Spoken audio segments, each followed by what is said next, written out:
asking me as a citizen of a troubled time, then my responsibility as a citizen is to glimpse the end or the extinction of this particular kind of citizenship.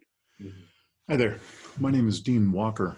I'm founder of online resources called livingresilience.net and the online video learning series library called Deep Academy there at that website.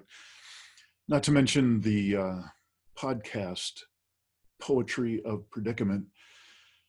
And that, of course, was a brief snippet of Stephen Jenkinson, so very well known for his work as a palliative care counselor and now quite a remarkable poet and philosopher and musician of sorts. I am including Stephen in the center of this particular video, not because he endorses my work here in Living Resilience. In fact, he knows nothing of this particular video or my work at this point. I have had the pleasure of interviewing him over the past few years, but this is not about him endorsing my work or even that there is that direct a connection between his work and my own. What I include Stephen's interview segment with Rebel Wisdom in this video for is that there's a directness, a boldness, a truth-telling that I see very rarely in these times. And it's the same kind of truth-telling that I felt in myself as I put out my book in 2017 and called it The Impossible Conversation. It really was my entree into what I quite affectionately call these days the collapse-aware community around the world. And I'm going to play you a few segments in Stephen's talk here. And I think you'll see that he does not mince words about how he sees humanity and our performance as co-earthlings on this planet, not to mention stewards of some kind on this planet. He, in this next segment, talks about the extinction of this kind of citizenship, the kind that we've been expressing, particularly in the past 200 years, and I would say especially in the past 50 years, here as human beings on planet Earth. My sense is, after 65 harrowing years on the planet, that people rarely do their best. Sorry to say it out loud, but there it is. If this is our best, what we've done to the thing entrusted to us, God Almighty, either we're not doing our best or God help us, this is our best. I'm going with, I think, the more humanly benevolent vision that we're not doing our best. That's the first thing. And so we can't fall back on the idea that left to our own devices, we'll get it straight. We are being left to our own devices and we're not getting it straight, you see? So we're going to have to be defeated. My vision, is the sooner we're defeated, the better for all concerned. Do I know what that looks like? Am I not aware that there's all kinds of wreckage of various kinds that will ensue from what I'm saying? Yeah, man, I don't have the blueprint, right? But if you're asking me as a citizen of a troubled time, then my responsibility as a citizen is to glimpse the end or the extinction of this particular kind of citizenship. Mm-hmm. Our regime has no business being in the world. This is a demonstrable fact. It's not an opinion, it's a fact. This is about the point where Stephen Jenkinson joins with fellow activist and extraordinary voice in the world today, Greta Thunberg, by really just speaking truth to power and speaking truth to an otherwise oblivious world, when he's clearly calling on the fact that in the past 40 years, we have done nothing but intensify and accelerate the human-caused collapse of both Earth and human systems. And that's directly during the time when scientists have been telling us till they're blue in the face that our ways are not sustainable, that we would incur immense and irreparable damage eventually if we continued on this track. Well, we have done nothing but continue on this track.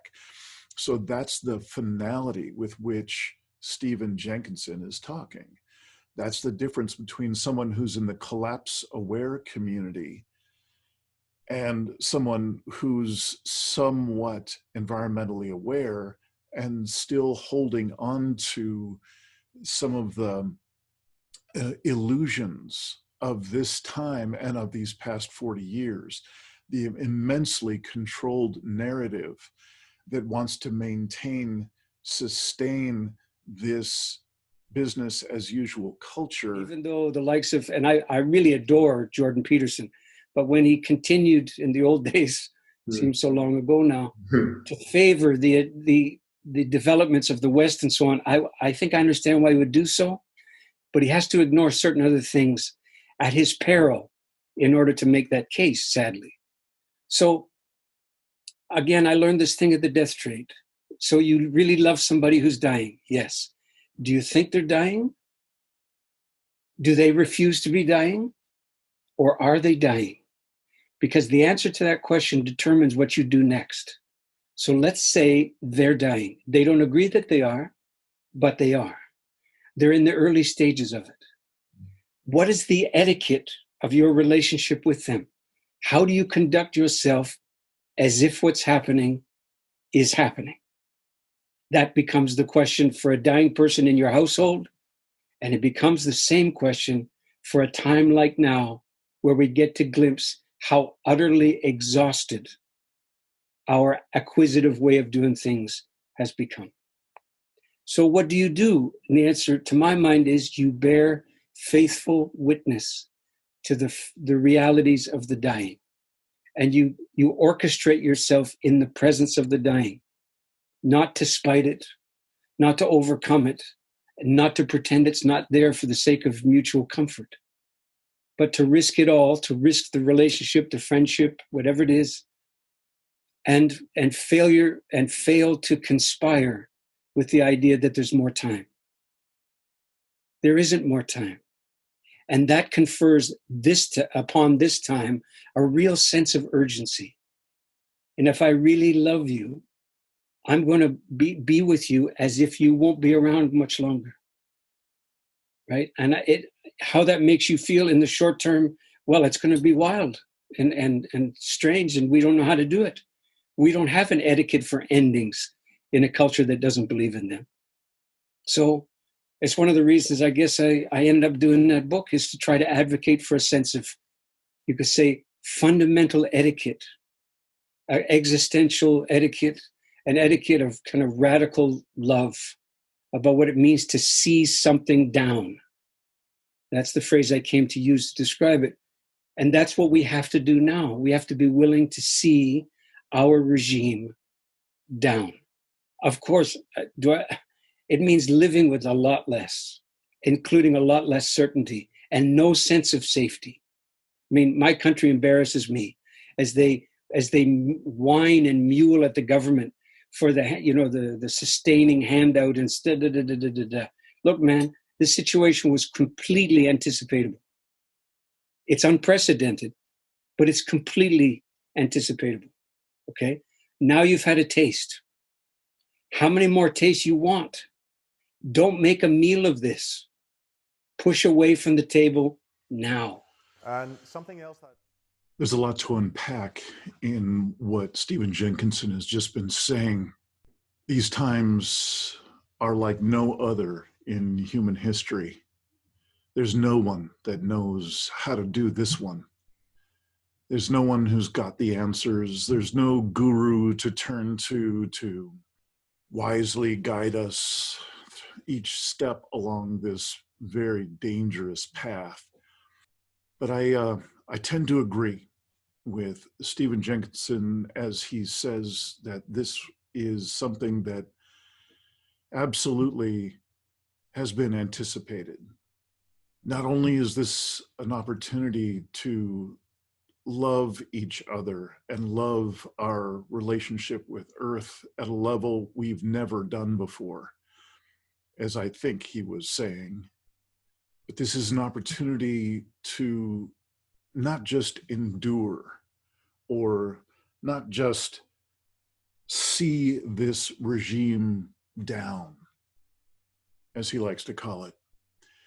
Yes, those are tasks we really must do. And we'll either do that awkwardly by refusing to listen to the wise counsel of Mr. Jenkinson, or we'll do it consciously with each other.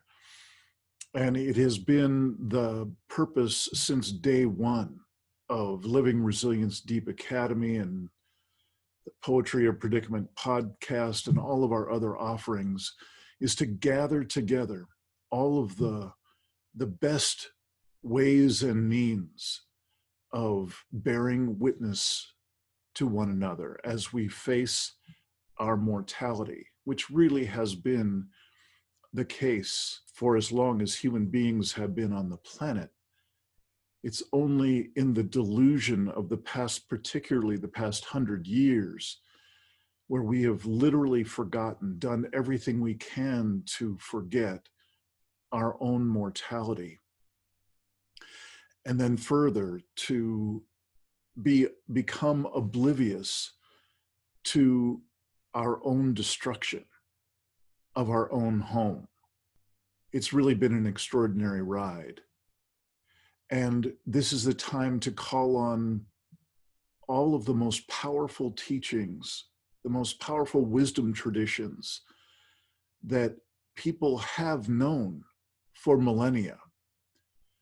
And they have faced their own existential level dilemmas over these millennia, using these wisdom traditions to find a deep aliveness, a deep connection with the web of life, a deep connection with the primary sources of meaning and relationship in human life that we have long ago forfeited.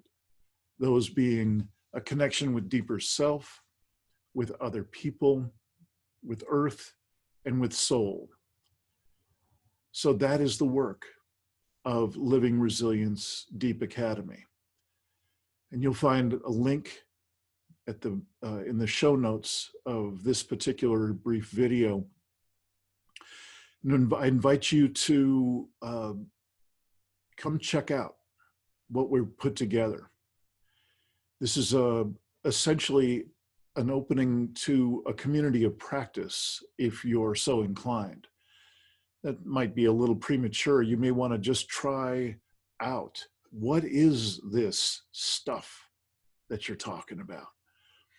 So follow the link, take part in the initial introductory offering called Living in Two Worlds, and take a look.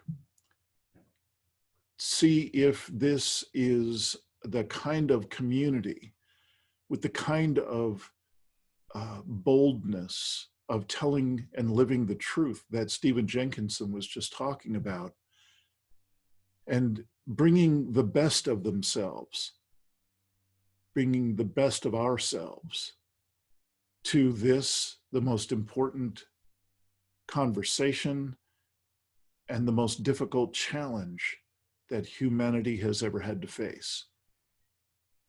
If this turns out to be a fit for you, then welcome. And we look forward to having extraordinary times together, sharing in the grief, sharing in the frustrations, sharing in the rage, sharing in the deep, gorgeous joy that it is to be human beings facing such a remarkable predicament together, heart to heart, face to face. If this is not a fit for you, then I sincerely wish you the warmest of blessings as you pursue your own path in these extraordinary times. See you soon.